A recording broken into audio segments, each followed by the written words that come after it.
بسم اللہ الرحمن الرحیم۔ ناظرین، پاکستان میں ریفارمز کے اوپر بہت زیادہ بحث ہوتی ہے۔ ریپبلک پالیسی تھنک ٹینک ہے جس کا بنیادی کام جو ہے وہ ریفارمز کے بارے میں ریسرچز کرنا ہے۔ جہاں لوگ سوشل ریفارمز کی بات کرتے ہیں، اکنامک ریفارمز کی بات کرتے ہیں، کلچرل ریفارمز کی بات کرتے ہیں اور ایڈمنسٹریٹو ریفارمز کی بات کرتے ہیں۔ اگر ہم گورننس ریفارمز کی بات کریں، جیسے کہ آپ جانتے ہیں کہ گورنمنٹ کے 3 بنیادی آرگنز ہیں، لیجسلیچر، ایگزیکٹو اور جوڈیشری، اور ان کی جو امپلیمنٹنگ مشین ہے وہ بیوروکریسی ہے، کیونکہ وہ executive part of the government کا پرماننٹ پارٹ ہے۔ وہ امپلیمنٹنگ مشین ہے۔ پاکستان میں اچھی لیجسلیشن، پھر اس کی امپلیمنٹیشن اور جو عدالتی فیصلے ہیں ان کو امپلیمنٹ بیوروکریسی کرے گی۔ اس لیے اگر پاکستان میں جب ہم ریفارمز کی بات کرتے ہیں، جو سب سے اہم ہے وہ سول سروسز ریفارمز ہیں۔ اس کے ساتھ آپ ایڈمنسٹریٹو ریفارمز کو یا ادارہ جاتی ریفارمز کو، آرگنائزیشنل ریفارمز کو بھی لے سکتے ہیں، لیکن پرائمریلی ہیومن ریسورس کا ایشو ہے، اور جب تک پاکستان میں سول سروسز ریفارمز نہیں ہوں گی اس وقت تک پاکستان کی گورننس، یہاں تک کہ ہمارے جو اسٹیٹ کے ادارے ہیں اور اس کا جو امپیکٹ سوسائٹی تک جاتا ہے وہ بہتر نہیں ہو سکے گا۔ پاکستان میں سول سروس ریفارمز کو لے کے بہت سارے کمیشنز بنے ہیں، بہت ساری بحث ہوتی رہتی ہے، لیکن جو اصل مسائل ہیں اس کے اوپر بات نہیں ہوئی۔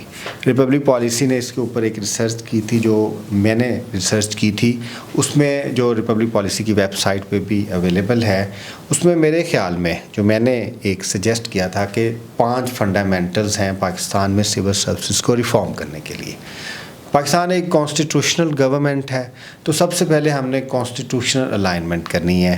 فیڈریشن میں 3 طرح کی گورنمنٹس ہیں، فیڈرل گورنمنٹ ہے، پروونشل گورنمنٹ ہے اور لوکل گورنمنٹ ہے، تو تینوں ٹیئرز آف گورنمنٹس کی سروسز بنانے کی ضرورت ہے اسی ہی کانسٹیٹیوشنل ڈومین میں۔ دوسری بات میں نے کی تھی ایگزیکٹو الائنمنٹ کی، جو ایک 5 رولز آف سول سروسز کے اوپر میری ریسرچ تھی۔ ایگزیکٹو الائنمنٹ بھی بہت زیادہ ضروری ہے۔ ایگزیکٹو الائنمنٹ سے مراد یہ ہے کہ جو executive part of the government ہے اس میں جو پولیٹیکل ایگزیکٹو ہے اور جو پرماننٹ ایگزیکٹو ہے ان کی الائنمنٹ ہونی چاہیے، ان کو ایک ہی لیجسلیچر سے ڈرائیو ہونا چاہیے، کیونکہ پاکستان میں پارلیمانی گورننس ہے۔ اس کے بعد بات ہوئی تھی کوڈڈ لاء کی۔ لاء کو کوڈ کرنے کی ضرورت ہے۔ پاکستان کی سول سروسز کا اور جو پاکستان کی سول سروسز کے آپریشنز ہیں ان کا جو لاء ہے وہ کلونیل لاء آپ اس کو کہہ سکتے ہیں، یا وہ بہت ہی زیادہ آبسلیٹ نیچر میں چلا گیا۔ اس کو نئے سرے سے لیجسلیٹ کرنے کی، کانسٹیٹیوشنلی، لیجسلیٹولی، اور پھر جو ڈیلیگیٹڈ لیجسلیشن ہے اس میں ایک الائنمنٹ لے کے آنے کی ضرورت ہے۔ اس کے بعد پھر جو سب سے امپورٹنٹ چیز ہے، یہ تھوڑی ٹیکنیکل چیز ہے، کہ سروسز کے جو کیڈرز ہیں ان کی سیپریشن بہت زیادہ ضروری ہے۔ آپ مختلف آرگنائزیشنز کی لوکریٹو پوسٹ کو ایک جنرل کیڈر میں لے کے آئیں گے تو اس سے آرگنائزیشنل پرفارمنس جو ہے وہ نہیں ہو سکے گی۔ دنیا میں اسپیشلائزیشن کا دور ہے اور اسپیشلائز سول سروسز ہمیں چاہیے۔ اور جو 5واں اہم چیز ہے جس کے اوپر سب سے زیادہ بحث ہوتی ہے وہ terms and conditions of services ہیں، جس میں انڈکشن ہے، جس میں ٹریننگ ہے، جس میں پوسٹنگ ہے، جس میں پروموشن ہے، جس میں ریٹائرمنٹ ہے۔ ان کو بھی کمپیٹیٹو بنانے کی ضرورت ہے۔ یہ تو ایک میری ریسرچ تھی جو ریپبلک پالیسی کے پلیٹ فارم سے میں نے کی تھی، کہ جب تک یہ 5 بنیادی فنڈامنٹل شامل نہیں ہوں گے سول سروسز پاکستان میں ریفارم نہیں ہو سکتی۔ ابھی تک جو پاکستان میں سول سروسز ریفارم کرنے کا ٹاسک جن کو دیا جاتا ہے وہی اصل میں وجہ ہے سول سروسز کو تباہ کرنے کی۔ تو سول سروسز ریفارم بیوروکریسی کی جانب سے نہیں آ سکتی، یہ اس میں لائرز بھی ہونے چاہیے، ججز بھی ہونے چاہیے، اس میں HR ایکسپرٹس بھی ہونے چاہیے، اس میں جو فیڈرل گورننس کو لوگ سمجھتے ہیں وہ بھی ہونے چاہیے۔ ایک ملٹی ٹاسکنگ ٹیم ہو جس میں تمام طرح کی جو سول سروسز کی ریکوائرمنٹ ہے ان کے لوگ ہوں، ایک ہولسٹک اپروچ ہو، سول سروسز ریفارم کی جائے۔ جب تک سول سروسز ریفارم نہیں ہوں گی پاکستان آگے نہیں بڑھ سکے گا۔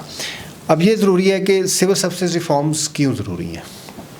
سب سے پہلے سول سروسز ریفارمز اس لیے ضروری ہیں کہ جو ہماری ریاست کے پرنسپل آرگنز ہیں، لیجسلیچر، ایگزیکٹو اور جو ہماری جوڈیشری ہے، ان کی پرفارمنس اس سے اچھی ہوگی، کیونکہ تینوں آرگنس کا دار و مدار جو ہے وہ بیوروکریسی کے اوپر ہے۔ پولیٹیکل ایگزیکٹو کے لیے بھی بہت ضروری ہے، کیونکہ پولیٹیکل ایگزیکٹو کو ابھی تک بیوروکریسی نے اچھے طریقے سے سنبھلنے نہیں دیا۔ اس کو عام لفظوں میں ہم ایسے کہہ سکتے ہیں کہ ایک منسٹری میں جو سیکریٹری ہے، جو ہیڈ آف دی ڈپارٹمنٹ ہے، وہ جو political head of the department ہے، جس کو ہم پولیٹیکل ایگزیکٹو سے کہتے ہیں، جو منسٹر ہے، اس کو کبھی بھی اس نے سپورٹ فراہم نہیں کی۔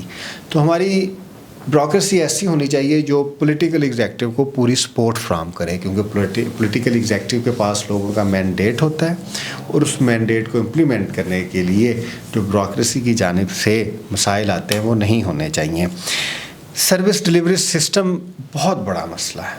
ہماری جو آرگنائزیشنز ہیں ان کے فنکشنل سروس ڈلیوری سسٹمز نہیں ہیں، اور اس جو فنکشنل سروس ڈلیوری سسٹمز کے نہ ہونے کی بنیادی وجہ سول سروسز کے اپنے انٹرسٹس ہیں۔ پبلک سینٹرل سول سروسز نہیں ہے، بلکہ وہ HR سول سرونٹس کی ہی انٹرسٹ کو گارڈ کرتی ہے، جس کی میں ایک آپ کو اگزامپل دیتا ہوں کہ ابھی کچھ دن پہلے DHA 9 میں ایک پروجیکٹ کا افتتاح ہوا ہے، جس میں جو بیوروکریٹس ہیں، سول سرونٹس ہیں، ان کو رہائش ملے گی۔